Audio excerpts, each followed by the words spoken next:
Hello everyone, and welcome to Hill Street. Today's story is Red River by John Westrick. If you end up enjoying this story, please leave a like. And if you enjoy hearing stories from me, please subscribe and become a resident of Hill Street.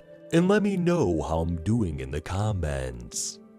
Now, let's get to this nightmare. Little Sammy Nicholson fell off the bike for the third and final time. He scraped his knees and peeled the top layer of skin off his palms. The boy looked down at the minuscule spots of blood beginning to form. Shock plastered on his post-baby face.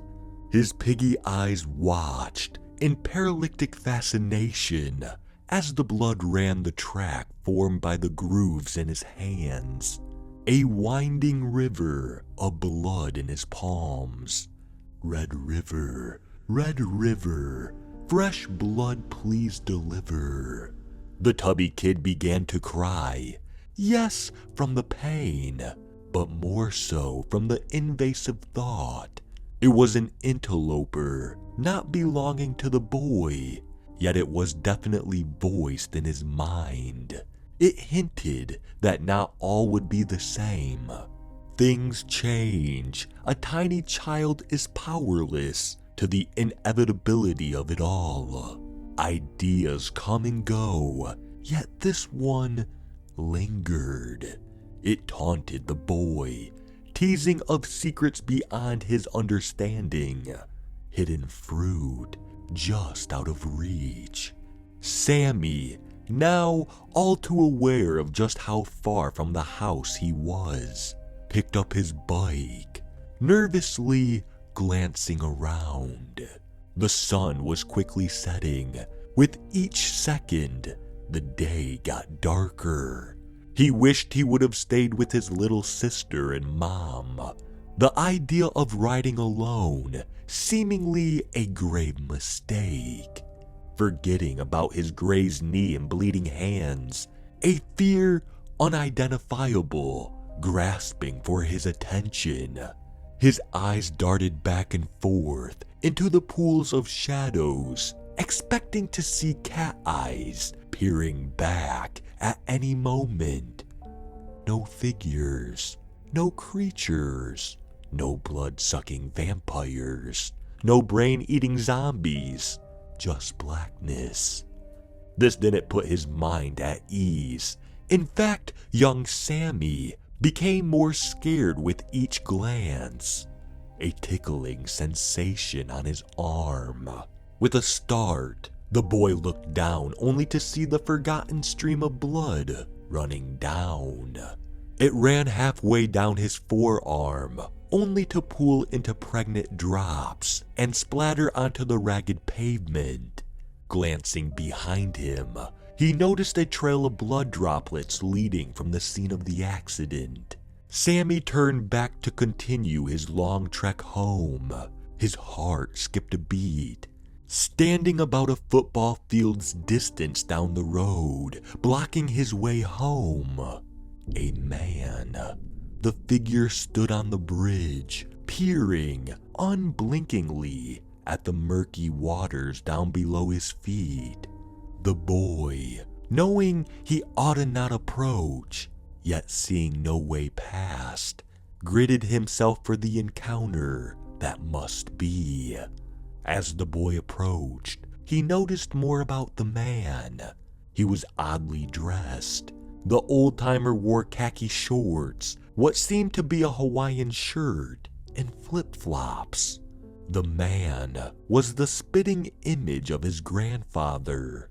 The unusual apparel reminded the boy of summers spent by the beach, skipping shells on endless water. The boy's mood turned from downright fear to outright nostalgia.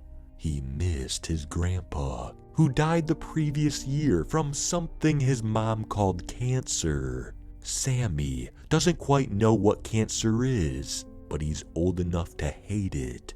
He wished he could feel his grandpa's rough hand ruffle his hair one more time. The boy abhorred it when he was alive, but now there is nothing he wants more. No longer scared, mind entirely occupied and immune to the stinging pain from his accident, Sammy marched directly up to the stranger without a care in the world. The old-timer, not looking up from the bloated, rushing waters, was seemingly unaware of the boy's presence. Sammy stood next to the doppelganger of his deceased grandpa, peering down into the river, the two a mere image of each other. A moment passed, then two. Still the pair has yet to speak. Without a word exchanged, a bond formed. A kid standing with his grandpa. At that moment, the boy had him back. No cancer, no funeral, no tears shed. Just the comforting presence of a loved one. In a small voice, the boy said, "Excuse me, sir, what exactly are you looking at?" In a gruff, yet comforting tone, the man responded, "I'm looking at the last place I saw my son." The boy, not quite understanding, grew up learning to mind his elders. He held his tongue, not wanting to aggravate the older man. After all, adults enjoy talking. As if to prove the point, the man said, "My son had an accident on this bridge and fell into the river." The old man, pausing for an eternity, continued, "I'm sorry, young man. Where are my manners? My name is Tommy Bahina. My friends call me Tommy Bahama, if you like." "Tommy Bahama? What a cool name! I'm Sammy Nicholson. I live right up the road," said the young boy in a rush of words. "I'm awfully sorry for your son. My grandpa died last year too. I miss him so much. You know, it's okay to cry. At least, that's what my mom always says." "Your mom seems like a wise woman. Definitely had my fair shares of tears shed on this bridge." "That river is filled with them," said the man with a little chuckle. The man had a contagious laugh, and the boy couldn't help but join in. With an overdramatic flourish of his hand, the old-timer presented it for a shake. At this, the duo belted out another raucous peal of laughter. Sammy, completely forgetting his wounded hand, extended it to meet the man's. Tommy looked down and noticed the blood. He stood erect, a queer smile dancing across his face. His face seemed to slide, distorting the comfortable features. The boy saw the man in a new light. Well-weathered wrinkles turned into sharp cracks. Bags turned into shadows hiding secrets. Dim, tired eyes became hungry, seeking pits, looking for their next meal. Sammy recoiled from the man, the fear he had experienced earlier being reignited. Tommy glanced down at the blood-smeared hand, a lunatic's fever burning in his sunken eyes.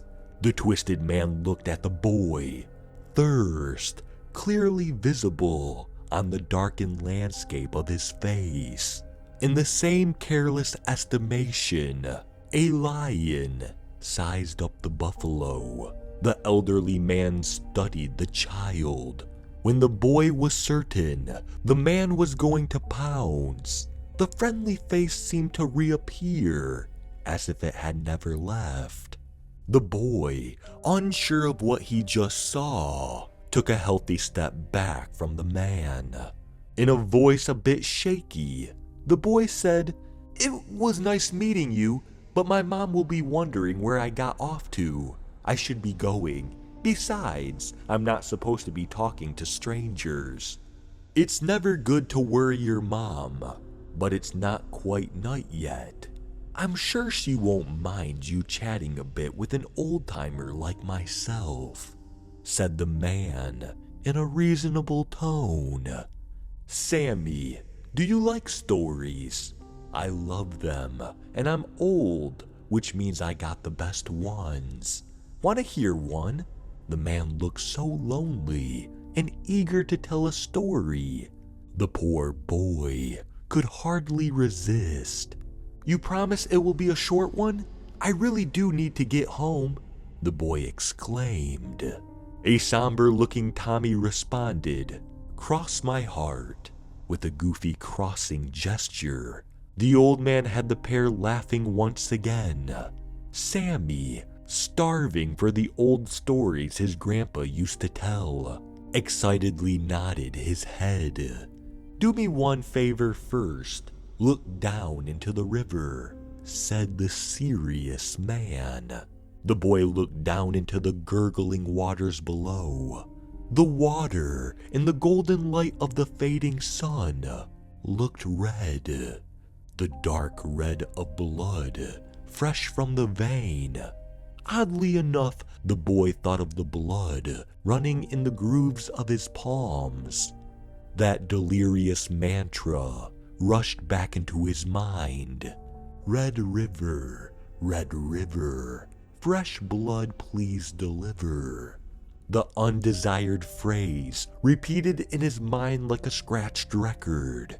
The Red River flooded his thoughts, tearing at the dams of his sanity.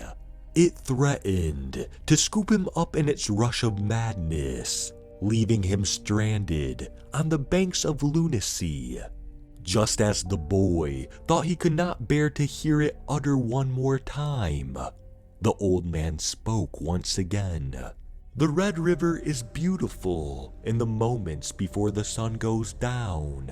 You see, it's the minerals in the water that when the sun hits it just right, causes it to look like a river of blood. It always tends to remind me of the mortality of the human race. If you really think about it, we are nothing more than streams of blood. We have more in common with this river than we think. When the heart stops pumping, then we end. Just like this river eventually will run its course and dead end." The boy did not enjoy the old-timer's musings. They frightened him. It was just too similar to the eerie mantra that had been living rent-free in his mind. Sammy, determined to not allow the incessant rhyme to return, blurted out, "Can I hear the story now?" Not even giving the boy a passing glance, the man responded, "This place is a sacred place. It calls people to its burgundy banks. Natives used to fear it. They believe that the river calls for blood to fuel its eternal flow." The man sighed, as if releasing a great weight. The boy saw no humor left on the man's blank face. His face was void of all emotion. Sammy's heartbeat began to thud, hammering away like a man trying to escape.